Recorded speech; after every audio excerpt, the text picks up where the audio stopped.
Deadhead household, which I've never considered myself a Deadhead, but I've partied with those guys and I've hung out with them. I know them, and it certainly is nice. I didn't used to go to all the shows and all that kind of stuff. Yeah. But it certainly is nice to actually. I've been listening to Dead Air. You know. Oh, okay, yeah, on the radio. Yeah, and they tend to play some amazing shows. Oh, sure. And it's just like the old days when you listen to those shows, and they are shows of the old days. And the show starts out, it's so. By the time they get into the middle of the show, it's just awesome, you know. And I was listening to it the other day on the radio, and I had to go out and get out, and like I went in and visited somebody for like an hour or two maybe, and then I got back in the car, and it was more Grateful Dead stuff, and I remember thinking, I wonder which show this is, and then I remembered, well, the guy said at the beginning what the show was, and so this was the same show, just a few more hours into it. Yeah, because they used to do shows. I mean, a 4-hour show was common, and I've seen them go 6 and maybe 8 hours. All live. Oh yeah. Oh wow. Yeah. And I remember it brought back so many memories, because I remember the first time I saw the Dead play, and the last note of the first song was the first note of the second song. That's right. Yeah. That's really common for them to do it. And they do it on the studio album, the best studio album example that I know of that the Dead does, but I never seen them do it live. I think it's on American Beauty or Skeletons from the Closet. It's Ripple into Broke Down Palace. And they do it so perfectly on acoustic guitar, where the last note of Ripple is the first note of Broke Down Palace. Right. And it's just beautiful. Right. And they used to. I've seen them do whole shows where they did that with almost every song. Yeah, same with me, like with the whole set. Yeah. And it just flows, and it's just so beautiful. And sometimes they'll hint at a song, you think you can do one song, and all of a sudden they'll turn it into another. And they like to do that too. And by the time they've been playing for a couple hours, now don't run away. You can run if you want to, but I was going to talk to you, but not about something special. Just I actually really have to go to the bathroom. Okay, we'll go. I'm not running away. Yeah, you're not. I'm not going to ask you night. number 1 or number 2. Just get the hell out of here. Yeah. Okay. We'll see you shortly. Anyway, but yeah, it brought back a lot of memories, because I used to go to some of the shows, and I used to hang out with those guys. And Oh yeah. So is there more? So is there more to House than you and him? Yeah, there's Judson was with us too. And Judson, he does the graphic artwork for the Casey Water Show. Okay. Yeah, and he's been my fan forever, and so we all live together so now. it's now very much a public access house. Yeah, it's all of the people We're living all in the involved in house producing public access, and that are on bizarre. your TV are involved in it. Yeah. So that's pretty cool, and hopefully one of these days I could get Judson down, get him here to the party. Yeah. Well, back to the Grateful Dead, and the way one thing leads into the other. You must have had some classical, like, poetry training or something, because like the Inferno in Italian does that. Where each meter runs into the next line. Phil Lesh has a lot of starts at training 1. in music, and so I think as far as the band members, he's the one who has the most formal training, as far as I remember. And I think Jerry and Bobby were probably more trained by friends or self-learning, but somehow they picked that up, that classical motif or whatever, of going one song into another. So it goes way back, and I didn't realize that. Oh, okay, so that really is interesting. Also, of course, during their drum solos, they brought out international styles of drumming, which was quite common in the shows. You would have like Polynesian style drumming, or maybe Cuban type style, or maybe African style, and so on and so on. And maybe even 2 or 3 styles mixed in one drum solo, because the drum solo sometimes would roll on for 20 or so minutes. Right. You know, at least back in the days, back in the 80s, when I used to like to see them at places like Hampton, Virginia, and I saw a show at Charlotte. Yeah. I even got to see them at Red Rocks back in '85. Which show did you see at Charlotte? Charlotte '84. which was a classic show because they ended the first set with Might As Well, and that's the only time, because I've seen them in concert like 40 or more times, and that's the only time I've seen them do Might As Well. And I don't even think the Grateful Dead wrote it. I think they borrowed it from someone else, like they do with so many of their songs.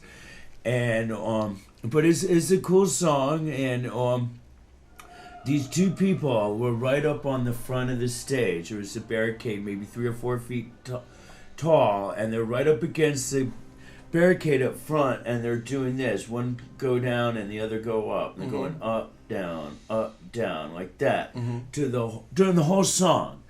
And I remember telling my friends, next day they're gonna say, how come my back went out? What's wrong with my back? They probably threw out their back doing that dance at the concert.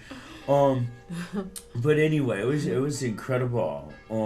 Was it Red Rock? Is that place in Colorado? That's that beautiful kind of natural amphitheater type thing? Exactly, and that's west of Denver. It's near, I think it's called Morristown. It's actually between Morristown and Golden. And it's up on a mountain, and it's like one of the first major mountain ranges of the Rockies. So when you look out towards the east, which is beyond the stage, is the flatlands, basically. And then the mountains are up behind you. And I remember one show, a storm came over. And it came over from the west, and it got very windy and very black, a whole bunch of black clouds. And I remember warning everybody that there was going to be extreme heavy rain coming very quickly and to prepare themselves for it. However, to my surprise, the heavy rain didn't materialize. We just got light rain. And the storm continued off to the east. Mm-hmm.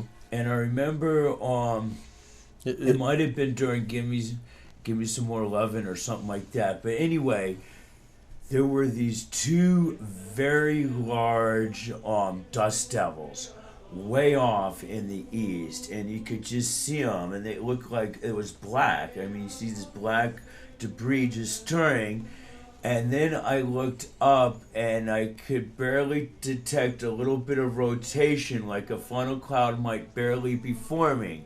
Now, there are such things called dry tornadoes or invisible tornadoes.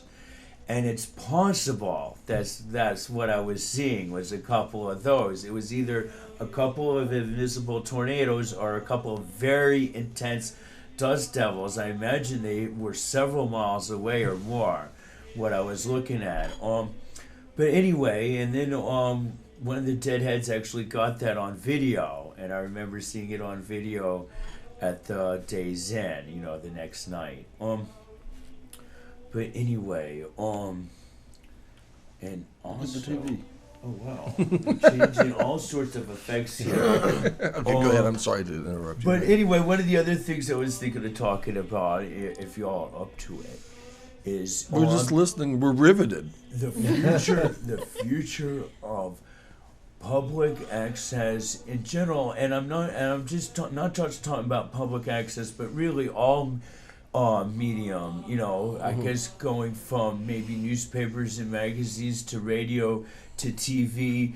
And the basic problem, of course, is more and more newspapers, magazines, radio stations, especially and TV stations, are being bought up and controlled by fewer and fewer companies, which is probably going to restrict the content. And so that could be even more of an issue in the future. So I'm thinking when we're looking out for the next generation, that's one of the things we have to think of, is how to keep the medium diverse and even alternative ways of having a public access show if it did become heavily restricted or shut down in the future. Maybe an idea or your show was too radical and it was knocked off the air. Maybe you could go possibly, what I was thinking, of course, obviously the internet, and that might be, such as YouTube, and that might be a big opening for independent media in the future, but maybe even something independent of that. And maybe an alternative radio frequency, or who knows. And then the other thing I was going to talk about, if you all are interested, is, I know it's going to sound strange, but there's going to be similar problems probably in the medical and educational fields where they're more restricted and there's poorer choices. And it's possible in the future that, someone 20 or 30 years in the future who wants to go to get their master's degree or PhD and study a very specialized phenomenon or do a very specialized experiment, they might not be approved by their college. Where in the past it might be more tolerant of a more widespread experiments and selections with less conflict with government or corporate interests, where in the future, if it's in conflict with government or corporate interests, it might be deemed restricted and unapproved. So, hence, private research facilities that are non-government, non-military, and that are strictly private, which will probably cost a fortune, of course, might be coordinated amongst a bunch of people with similar interests to be created, or a private school that might even be or a private college that might be, because of these but pursuits, might even be non-accredited. Anyway, go on. They might be afraid. Also, private interests may be afraid to invest in more radical concepts. That's and all, right. because they'll say, this may be deemed illegal in the future, or this may not, or it might not draw enough revenue, exactly, or enough of a following. We don't want to take a chance, we don't want to take a chance on that. And so it's really tricky. It's a tricky issue because people don't want to take a chance. But then we're thinking, we're talking about medical research, other research in other fields, such as, let's say, high efficiency motors, just to give an example of any design, electric, gasoline, solar, whatever, or maybe other things. It might, all of a sudden you're pursuing something or a new medical cure for whatever, and all of a sudden it's dangerous. They'll probably say something like that, or it's inappropriate, even though the studies you're doing might say, no, it's safe. They'll say, oh, no, it's dangerous, and then release this big announcement to the public saying this type of therapy or procedure is dangerous, when in fact it might be a little more benign, and it could kind of get swept under the rug in the interest of perpetuating illness. At this point in time, though... I know it sounds crazy, but it's probably happened in the past, I suspect. Well, but anyway, go on. At this point in time, though, it might be easier for the people just to make sure that the government doesn't get that much control. That's right. That would be highly recommended. At this point in time, I think it's still not too far gone that we couldn't just stand up and take over. But we could be wrong. But we could be wrong. Yeah. But it might be we may have a rude awakening right now. The government's got a lot of control. That brings in some anarchy, doesn't it? I had a surprise when I saw what Congress did, which was nothing. You know what I'm saying? That's the point, in 2006, what did they do for us as far as getting us out of Iraq? Look at what they did for the people in southern Louisiana and Mississippi. Oh yeah, that's right. Nothing. They did, but neither did the state. The state done nothing either. The government failed all the way. So what do we need them for? You know what? What do we need them for? We don't need the government for anything. If Sean Penn can get water into New Orleans and the government can't. Well, then all we need is Sean Penn. Reporters were the first to reach many of the victims, giving them water. The only thing that the federal government should be for is to protect and serve. Protect our country, not go out and protect other countries or invade other countries. Or protect the gold supply. Our country, and then they should serve our people. When something happens, they come together collectively as a government, which we are the government. The Constitution says we the people. They don't say them the people. All right, now, something else. I want you to tell KC about the oxygen chamber. Oh, what's this? About the oxygen, what do you call it? Hyperbaric oxygen therapy. Are you familiar with that? Have you ever heard of it? Is that where you breathe that oxygen in? Now you go into the pressurized chamber. That's what I thought. It's pressurized, so it's more. How many atmospheres? It pushes it in. deeper, we want to build one. Deeper into the system. How does that help our government, though?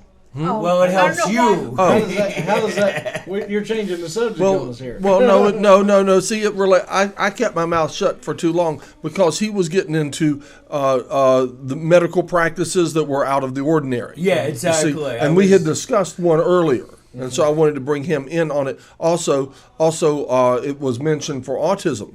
Wow. That's interesting. And that's why I wanted to bring that up. But then I had some other direction I was wanting to the internet to run off. and key in HBOT. HBOT. I just realized my shaver didn't shave as good as it should. Well, you look pretty good. That's all right. I shaved pretty quickly today myself. That's called change the set. No, go ahead. HBOT. And ooh, that's soft. just for starters, HBOT and TBI, traumatic brain injury. It helps with that. Plus that, yeah. Because so they're saying my gentleman's friend is brain damage from 25 years ago. And you can reverse that with this oxygen? And you can do some reversal. Wow. You can wake up some of the blood vessels that are close to the damage area that are just kind of dormant. Yeah, that's why I thought they were semi-dead and might be only have not very dead, limited just flow. Dormant, but the oxygen, the pressurized oxygen, makes the blood push further in. Well, I'm starting to see in malls now these things. Not here in Asheville, but when we was traveling in the United States, all over these malls had these things that you go up to and they stick these devices over your face and for oxygen. Pure oxygen. Oh yeah, that's and right. It's colored. Oxygen it's like bars. Green or blue or oxygen bar. Now, Oxygen what is bar. that supposed to do? I don't know about that. I just know about the hyperbaric oxygen chambers used to be to combat decompression, diving keep from getting problems. bubbles. But they're finding that The green ones are has- oxygen. I think the blue ones are nitrous oxide. Is that, That would be nice.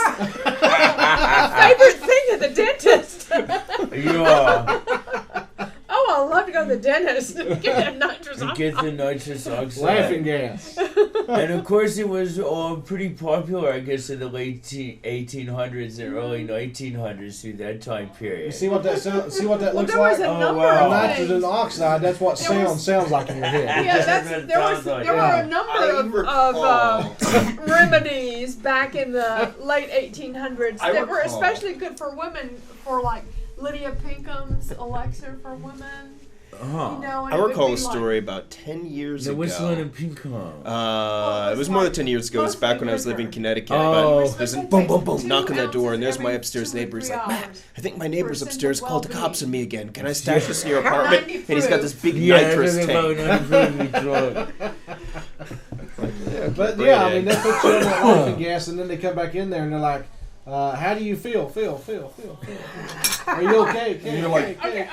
fine. Okay, so let me say one more thing about hyperbaric. I'm so- just fine. So, you know, in Iraq, you had these roadside IEDs. Yeah, that's right, the IEDs. And so when they blast off, they give the soldiers, a compression.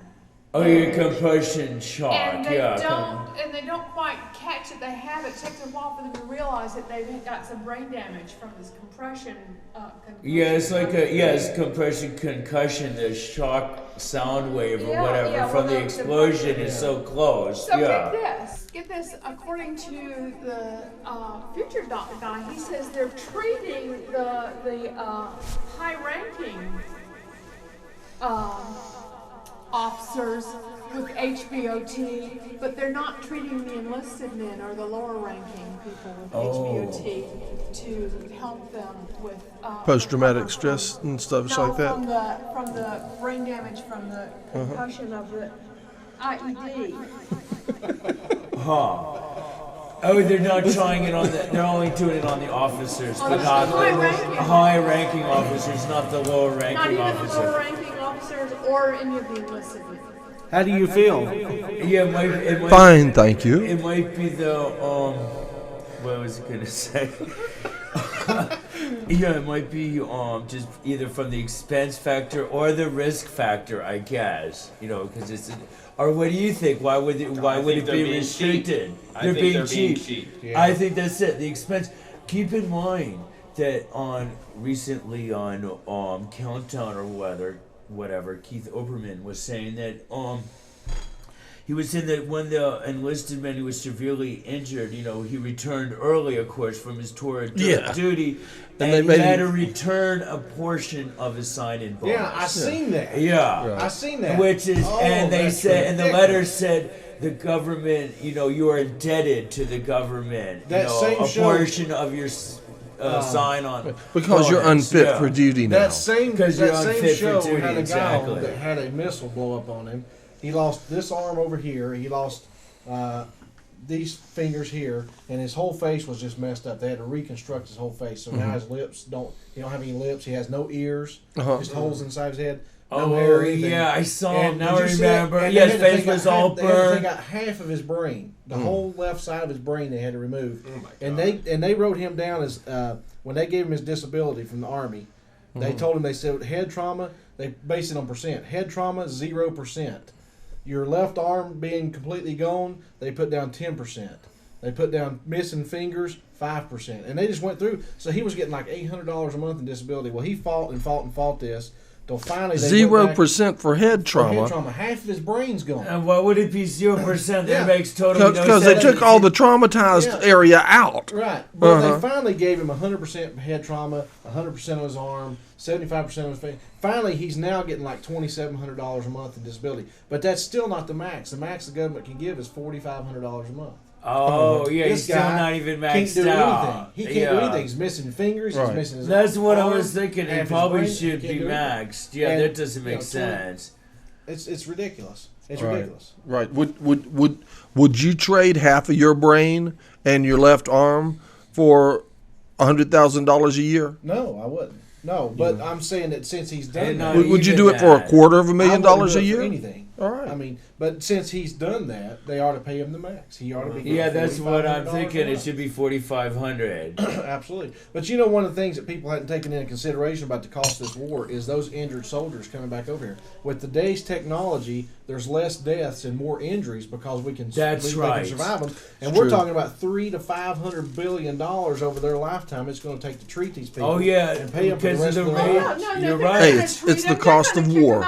Yes, but they're not even talking about that. When they actually that's going to happen. That's exactly right. But what I'm saying is that when they say the war's only cost us $9 billion or whatever, they're not taking that was this month. 300. Yeah, that was this month. They're not taking that $300 billion into consideration. That my children and my grandchildren and my great great grandchildren are more than likely going to have to pay, assuming that, like you say, the government actually takes care of. Right. Despite the fact that it's just wrong to start with, know, and we should have never been nowhere to begin with. Should have never happened. And Bush just wanted to try to finish, Yeah, right. I can't tell you how angry I am over this. It makes me angry. We should never have been over there. We should. You're absolutely right. And when I see the Senate and the Congress just go right along with it and won't stop it, and that was their whole basis of running. All these Democrats were running on the fact that put us in and we're going to change. Yeah, right. Okay, right. What have they done? I noticed how they got impeachment moving right along. Don't they? Oh yeah, nothing. Yeah, right. Almost no action. The first thing they did was put impeachment in. Right. You talk about the first 10 days, and impeachment should have been top of the list, and cut off all the funding of the war except for enough money for one-way tickets home for everybody. Exactly. Yeah. That's right. If that country can't take care of itself by now, they ain't never going to be able to. It's not even about that. It's not even about that. Alan Greenspan said it was all about the oil. No. Alan Greenspan is God. Everybody knows that. And worse. What happened to the fact that Bush says we're going to go in and help these people, and then we're going to in turn take oil out for every dime we spend? What happened to that? I haven't seen one drop of oil come over. In fact, all I see is our gas prices going down. Right. Yeah. I know people that say I did not vote Republican to pay $3 a gallon for gas. Oh yeah. And Bush don't have to worry about it because number one, he owns the oil wells, and number two, he owns a refinery, and number three, we pay for his gas. For his gas, I know. I think what we ought to do is make him pay for his own gas. And the other thing is, if we even go to war with Iran, it's going to get worse. Iran's OPEC. I mean, the prices could go way up. They've already made threats to America. They've already made threats to Bush. If he don't back off, he said, I'm telling you right now, he said gallons of gas are going to be $10, $20 a gallon in America if you don't back off of the Middle East. I'm going to. Bush says, I don't care.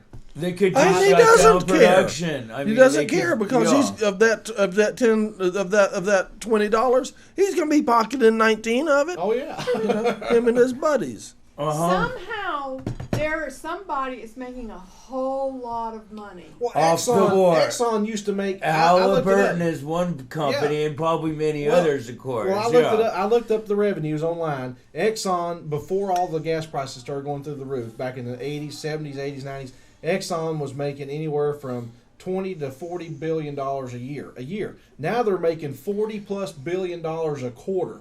Oh, a quarter. Yeah, a quarter. In profit. That's profit. That's net profit. That's not gross. That's net profit.